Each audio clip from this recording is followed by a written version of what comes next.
মেহমানের আগমনের মধ্য দিয়ে বাসার লোকজন সকলে খুশি হয়। যারা খুশি হন না তাদের কথা ভিন্ন। স্বাভাবিকভাবে মেহমান আসে, মানুষ খুশি হয়। মেহমান রহমত নিয়ে আসে, বরকত দিয়ে যায়। এই জন্য রমজান মুবারক আমাদের মুসলিম উম্মাহর কাছে একটা মেহমান। এই মেহমানের কিভাবে আমরা কদর করেছি বিগত 25 দিন যাবৎ, এই বিষয়টা আমাদেরকে হিসাব নিকাশ করা দরকার।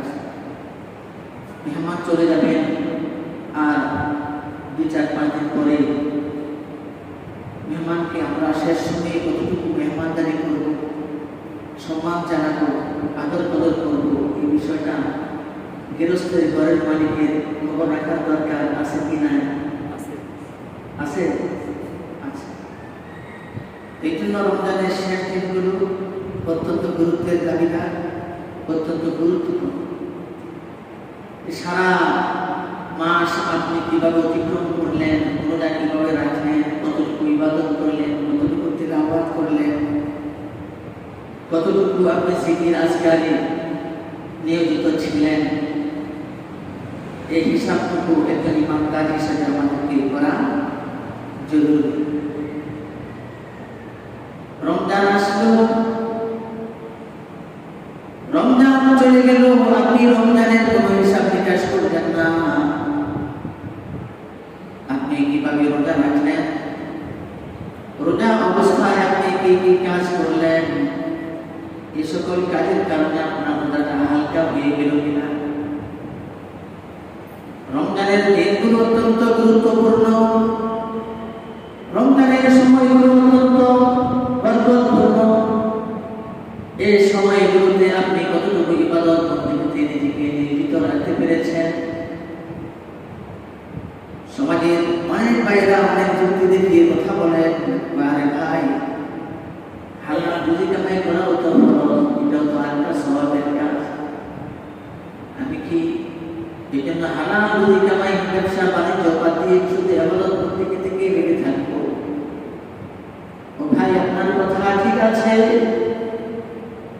হালাল রুজি কামাই করা অত্যন্ত গুরুত্বপূর্ণ কাজ, এটা অত্যন্ত গুরুত্বপূর্ণ ইবাদত।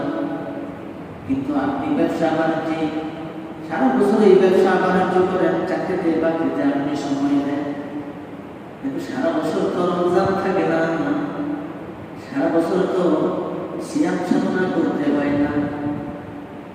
রমজানের ব্যাপারে যে সকল ফ্যাসিলিটির কথা বলা হয়েছে,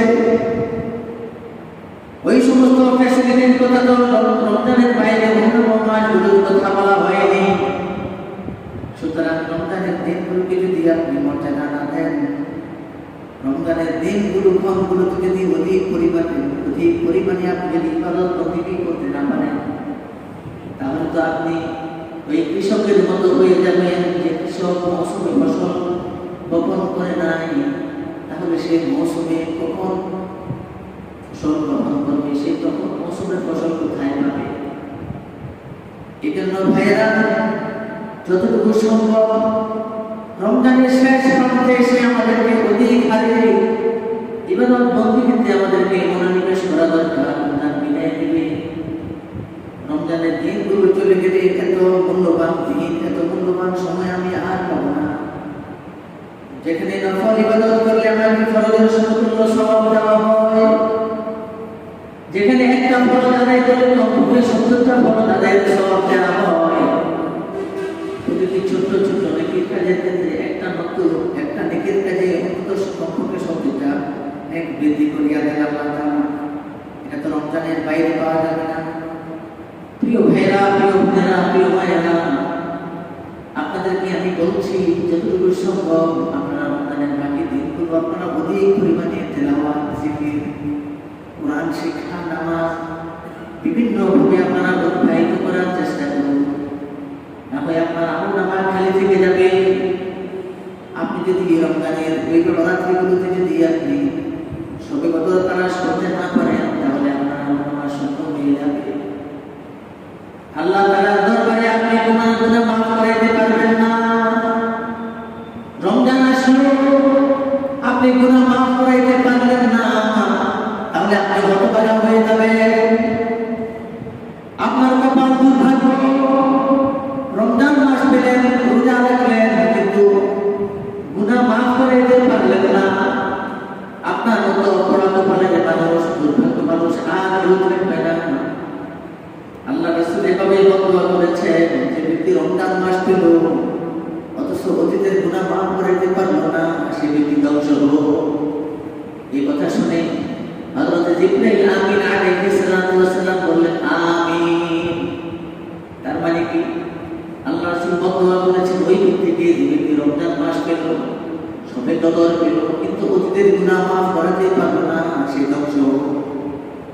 এত ফ্যাসিলিটি দেওয়ার পরে যদি আপনি নিজের অতীতের গুনাহ মাফ করাতে না পারেন, লাইলাতুল কদর আল্লাহ তাআলা দিয়েছেন, রমজান মাস দিয়েছেন, ইবাদত বন্দেগী করার সুযোগ দিয়েছেন, তওবা করার সুযোগ দিয়েছেন, ইস্তিগফার করার সুযোগ দিয়েছেন, নাফরমানি বন্ধ করার জন্য সুযোগ দিয়েছেন, অধিক পরিমাণে ইবাদত করার সুযোগ দিয়েছেন, অল্প ইবাদতে অধিক সওয়াব পাওয়ার সুযোগ দিয়েছেন, অল্প ইবাদতে অধিক সওয়াব কামাই করার সুযোগ দিয়েছেন।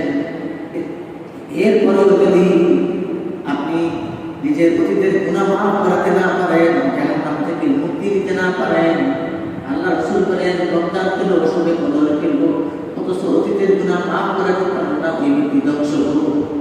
আল্লাহ রাসূলের বদদোয়া আর জিবরিল আমিন আলাইহিস সালাতু ওয়াস সালাম এই কথা শুনে তিনি যথাযথই বলেছেন আমিন, অর্থাৎ আল্লাহ রাসূলের এই দোয়া কবুল করা হোক। প্রিয় ভাইরা, সর্বশেষ সময় আপনাদের কাছে আরজি থাকলো, আপনারা রমজানের বাকি সময়গুলো অধিক হারে ইবাদত বন্দেগীতে কাটান, তওবা ইস্তিগফারে কাটান, ইবাদত বন্দেগীতে কাটান, নাফরমানি থেকে মুক্ত থাকার জন্য আল্লাহর মেহেরবানি, আল্লাহর করুণা পাত্র হওয়ার জন্য অধিক পরিমাণে ইস্তিগফার করা দরকার, গুনাহ মাফ চাওয়া করা দরকার, তওবা করা দরকার। প্রিয় ভাইরা, ছোট্ট আরেকটি কথা বলি, গেল জুমায় আলোচনা করেছিলাম যে সদকাতুল ফিতর অত্যন্ত গুরুত্বপূর্ণ বিষয়, অত্যন্ত গুরুত্বপূর্ণ ইবাদত। এটা গরিবের হক, যাতে গরিব মানুষগুলো ঈদের আনন্দে ভাগাভাগি করতে পারে, এজন্য রব্বুল আলামিনের পক্ষ থেকে আল্লাহ রাসূল এটাকে কি করেছেন, ওয়াজিব করে দিয়েছেন যে সদকাতুল ফিতর আদায় করতে হবে। এই জন্য সদকাতুল ফিতর আদায় করার ক্ষেত্রে যেন আমরা কোনো গড়িমসি না করি, সদকাতুল ফিতর আদায় করার ক্ষেত্রে যেন আমরা অবহেলা না করি, এবং রমজানের ঈদুল ফিতরের দিন আসার আগেই সর্বশেষ টাইম ঈদুল ফিতরের নামাজে যাওয়ার আগে সদকাতুল ফিতর আদায় করে নিতে হবে। আল্লাহ না করুক যদি কোনো মানুষ অবহেলায় সদকাতুল ফিতর আদায় করবেন না, তাহলে তিনি যেন অন্তত ঈদুল ফিতরের নামাজে যাওয়ার আগে অন্তত আদায় করে দেন, তাহলে তার ওয়াজিব আদায় হয়ে যাবে। কিন্তু কথা হচ্ছে যদি কোনো মানুষ অবহেলার কারণে ঈদুল ফিতরে যাওয়ার আগেও আদায় করবে না, তাহলে কি হবে? তাহলেও সদকাতুল ফিতর আদায় করা তার কোনো ওয়াজিব, সুতরাং এটা পরে কোনো আদায় করে দিতে হবে, না হলে ওয়াজিব তরফের গুনাহ তার আমলনামা থেকে মুক্ত থাকবে না। এই জন্য এটা আদায় করে দিতে হবে। প্রত্যেক মানুষ যার যার তৌফিকের আলোকে, আপনারা যার যার এবিলিটির আলোকে সদকাতুল ফিতর আদায় করবেন। দ্বিতীয় হিজরি শাবান মাসের পর থেকে রমজান মাসে গরিব অসহায় মুসলিমদের মাঝে সদকাতুল ফিতর আদায় করাকে বিধিবদ্ধ করে দেওয়া হয়েছে। সদকাতুল ফিতর এক ধরনের যাকাত, এটা এক ধরনের যাকাত যা শুধু ঈদুল ফিতর উপলক্ষে আদায় করা হয়, এটাকে যাকাতুল ফিতরও বলা হয়। সদকাতুল ফিতর কারা আদায় করবে? গেল জুমায় আমি বলেছি, নারী, পুরুষ, স্বাধীন, পরাধীন। অর্থাৎ আপনার বাসায় যদি কোনো দরিদ্র কাজের ছেলে মেয়েও থাকে, আপনি যদি তার অভিভাবক হন, তাহলে তার ওই দরিদ্র কর্মচারীর পক্ষ থেকেও আপনার ছোট্ট সন্তানের পক্ষ থেকে যেভাবে আদায় করবেন, দরিদ্র কাজের ছেলে বা মেয়ে অথবা দরিদ্র নারী পুরুষ যারা আপনাদের অধীনে আছে, যদি আপনি তার অভিভাবক হয়ে থাকেন, তাহলে তার পক্ষ থেকেও আপনাকে সদকাতুল ফিতর আদায় করে দেওয়া আপনার উপর ওয়াজিব। তাই নারী, পুরুষ, স্বাধীন, পরাধীন, শিশু, বৃদ্ধ, ছোট বড় সকল মুসলিমের জন্য সদকাতুল ফিতর আদায় করা ওয়াজিব। আশা করি আপনারা এটা আদায় দুই কারণে আদায় করতে হয়। একটা কারণ হচ্ছে যে এটা গরিবদেরকে ঈদের আনন্দে যাতে তারা শরীক হতে পারে, যাতে তারা তাদের ঈদের কেনাকাটা এবং আনন্দ উপভোগ করার একটা প্রিপারেশন নিতে পারে, এই জন্য সদকাতুল ফিতর তাদেরকে দেবেন। আরেকটা কারণ হচ্ছে যে আমরা যারা রোজা রাখছি, রোজা থাকা অবস্থায় আমরা অনেক ভুল ভ্রান্তি করি, গুনাহের কাজ করি, এক্ষেত্রে রোজার ফল নষ্ট হয়। এই সমস্ত ত্রুটি বিচ্ছুতি থেকে পরিত্রাণের জন্য সদকাতুল ফিতর আদায় করতে হয়। তাহলে সদকাতুল ফিতর আদায়ের উদ্দেশ্য কয়টা? দুইটা। একটা হলো গরিবদেরকে তাদের ঈদের আনন্দে শরীক করা, এবং যিনি রোজাদার শ্রম পালন করেছেন তার রোজা প্রাককালে ত্রুটি বিচ্ছুতি গুনাহ মাফের জন্য তিনি সদকাতুল ফিতর আদায় করবেন। তো এ কারণে